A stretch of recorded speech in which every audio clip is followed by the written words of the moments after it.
پیارے دوستو، اس کہانی کا جواب کامنٹ باکس میں ضرور دیجیے گا۔ یہ کہانی میرے دوست کی زبانی۔ میری شادی والدین کی مرضی سے ہوئی تھی۔ میں نے اپنے شوہر کو شادی کے بعد دیکھا۔ جب میری شادی ہوئی، میرے شوہر کے پاس ایک عارضی اور معمولی سی نوکری تھی۔ شادی کے 1 سال کے بعد اللہ نے مجھے بیٹا عطا کیا۔ بیٹے کی پیدائش کے بعد میں اپنے شوہر کو موٹیویٹ کرنے لگی کہ آپ اچھی نوکری بھی کر سکتے ہیں۔ نوکری کے لیے میں نے بہت زیادہ وظائف کیے اور اللہ سے دعائیں کرتی رہی۔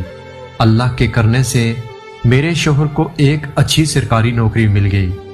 میرے شوہر جسمانی طور پر کمزور تھے اور میں ان کی شخصیت کو پرکشش بنانے کے لیے بچوں کی طرح ان کا خیال کرتی، بچوں کی طرح موٹا کرنے والی غذا بنا کر کھلاتی۔ نوکری کے بعد ان کے رویے میں تبدیلی آ گئی۔ وہ بہت زیادہ بدمزاج ہو گئے۔ اسی دوران اللہ پاک نے مجھے دوسرا بیٹا دیا۔ ہمارے پاس اپنا گھر نہیں تھا۔ میں نے خرچے کے پیسوں سے بچت کر کے جو پیسے جمع کیے تھے وہ اپنے شوہر کو دیے اور ان سے کہا کہ اپنا گھر بنائیں تاکہ ہماری زندگی پرسکون ہو جائے۔ گھر کی تعمیر بھی شروع ہو گئی۔ جیسے جیسے وقت گزرتا رہا، میرے شوہر کے مزاج میں تلخیاں آتی گئیں۔ وہ مجھے کہنے لگے، میں دوسری شادی کروں گا، تم مجھے پسند نہیں ہو۔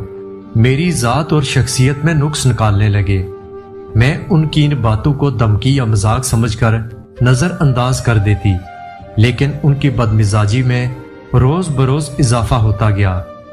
جب ان کی بدمزاجی حد سے بڑھی تو میں ان کی ہدایت کے لیے اللہ سے بہت دعائیں کرنے لگی۔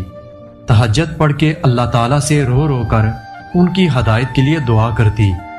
میں کوشش کرتی کہ میں وہ ہر کام کروں جس سے وہ خوش ہو جائے، مگر وہ کسی بات سے خوش نہ ہوتے بلکہ الٹا ناراض ہوتے اور غصہ کرتے۔ اللہ تعالیٰ نے مجھے تیسری خوشخبری سے نوازا، لیکن وہ تیسرے بچے کی پیدائش نہیں چاہتے تھے اور مجھے اسے ضائع کرنے کے لیے کہتے رہے۔ میں نے اللہ تعالیٰ کے خوف سے اس کو ضائع نہیں کیا۔ جب میرا 8واں مہینہ تھا، نئے گھر کی تعمیر بھی مکمل ہو گئی تو میرے شوہر نے مجھے طلاق دے کر گھر سے نکال دیا۔ آج میں 3 بچوں کو لے کر اپنے بھائی کے گھر میں 2 سالوں سے مقیم ہوں۔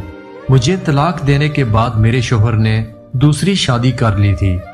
جن چیزوں کی میں نے خواہش کی تھی اور ان کو حاصل کرنے کے لیے بہت محنت بھی کی تھی، آج وہ سب کچھ ان کے پاس ہے۔ آج ان کے پاس اچھی نوکری بھی ہے، اپنا ذاتی گھر بھی ہے، اچھی صحت بھی ہے، مگر افسوس کہ میں ان کے ساتھ نہیں۔